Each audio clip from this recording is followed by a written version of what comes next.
अस्सलाम वालेकुम, welcome back to all beginner.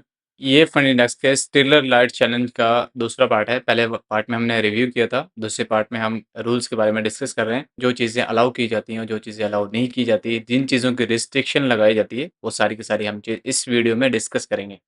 Basically ये दूसरा है और आगे 2 और पार्ट आने वाले हैं इसके। अगर आपको इन चीज़ों की ज़रूरत है तो आप जुड़े रहिएगा, नेक्स्ट 2 पार्ट ज़रूर देखिएगा। स्टार्ट करते हैं स्क्रीन पर जाकर। अगर कोई भी बंदा उनका चैलेंज पास करता है तो उसको वो रिवार्ड करते हैं। रिवार्ड इस तरीके के से कि जितना भी उसने फेज़ 1 और फेज़ 2 में जो बैलेंस बनाया था उसका 15% प्रॉफ़िट का 15% देते हैं। यानी मिसाल समझो इस तरीके अगर उसने 100 बनाया था, ठीक है? तो 100 का $15 उसे वो देते हैं, ठीक है? तो लेकिन ये स्टिलर लाइट चैलेंज है, इसमें किसी किस्म की कोई कोई चीज़ नहीं दी जाती इस तरह की। सिर्फ़ आपको जो अकाउंट को पास करने के बाद आप प्रॉफ़िट बनाएँगे, प्रॉफ़िट के लिए रिक्वेस्ट करेंगे, वो प्रॉफ़िट आपको दिया जाएगा। इसके अलावा कोई परफ़ॉर्मेंस फ़ीस या कोई फ़ेसेज़ का जो फ़ीस पहले दी जाती थी, दूसरे फ़ेज़ में यानी कि 2 स्टेप वाले में, वो यहाँ पर आपको नहीं दी जाएगी, ठीक है? यानी कि प्रॉफ़िट टारगेट फ़ेज़ 1 और फ़ेज़ 2 में कितना है स्किल अलर्ट चैलेंज का, तो यहाँ पर साफ-साफ है कि फ़ेज़ 1 में आपका प्रॉफ़िट टारगेट है 8% और फ़ेज़ 2 में है 4%, ठीक है?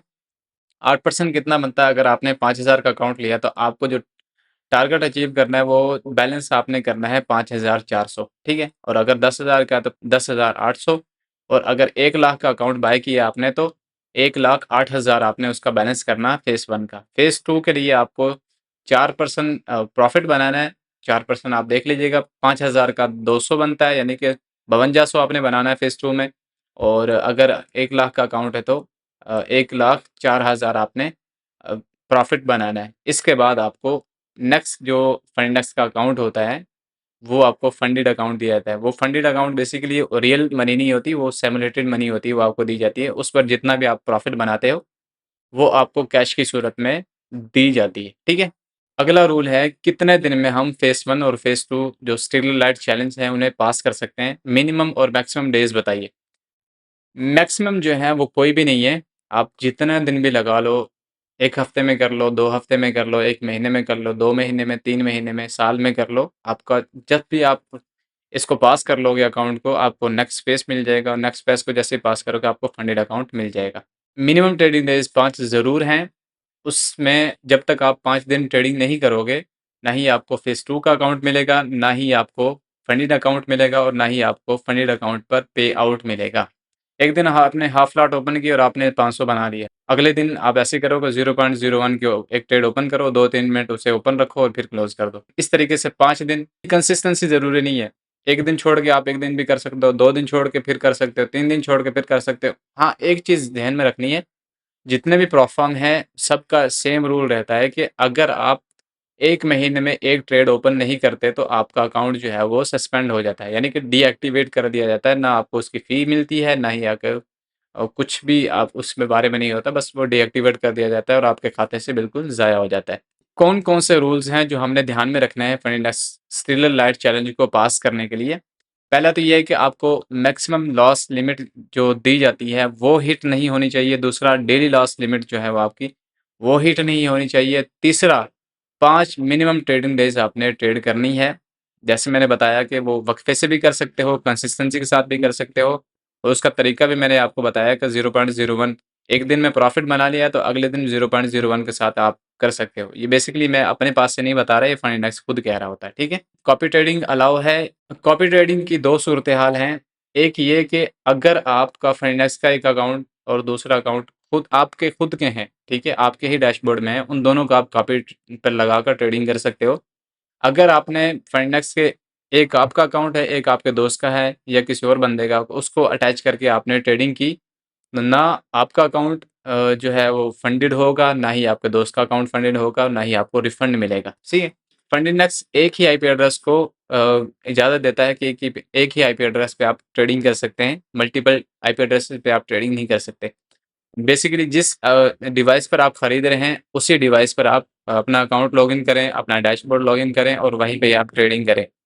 इसके अलावा कहीं और आप ट्रेडिंग करने की कोशिश करेंगे, ट्रेडिंग करेंगे, आपका आईपी चेंज हुआ, आपका डिवाइस चेंज हुआ, मोस्ट प्रोबेबली चांसेस हैं कि आपको ना फंडेड अकाउंट मिलेगा, ना ही आपको पे आउट मिलेगा, ठीक है? मसला पता कब आता है? जब आप फंडेड अकाउंट के लिए रिक्वेस्ट करते हो या पे आउट के लिए रिक्वेस्ट कर रहे हो, उससे पहले या तो आपका डेली लॉस लिमिट हिट हुआ हो या मैक्सिमम लॉस लिमिट हिट हुआ, तब आपको नोटिफ़िकेशन आता है। उसके अलावा कोई नोटिफ़िकेशन नहीं आता आपको इल्ला माशाअल्लाह, ठीक है? लेकिन जब फंडी अकाउंट के लिए रिक्वेस्ट करते हो तो या पे आउट के लिए रिक्वेस्ट करते हो, तब वो आपको बताते हैं कि आपने ये गलती की है, इसलिए आपको पे आउट नहीं मिलेगा, ठीक है?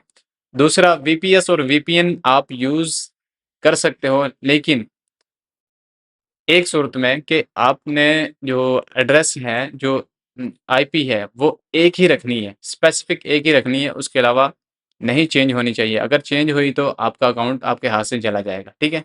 चला जाएगा मतलब कि ना फंडेड अकाउंट मिलेगा, ना ही पे आउट मिलेगा। कुछ-कुछ चीज़ें लग रहा होगा अलाउ कर रहे हैं, भाई मैं रिकमेंड करूँगा आपको कि आप ये जो चीज़ें बता रहे हैं ना कि कुछ अलाउ भी कर रहा है, कॉपी ट्रेडिंग है, दूसरा आईपी एड्रेसेस है, तीसरा वीपीएन है, ये फंडक्स पर कभी भी ना यूज़ करना, सही है? नहीं तो आपको ध्यान लगा देंगे। चौथा है ईए यानी कि एक्सपर्ट एडवाइज़र बोट, जिसे हम ट्रेडिंग बोट को लगाकर आप ट्रेडिंग कर सकते हैं, या इंडिकेटर है जो आप लगाकर ट्रेडिंग कर सकते हैं, तो वो फंडक्स नहीं अलाउ करता है।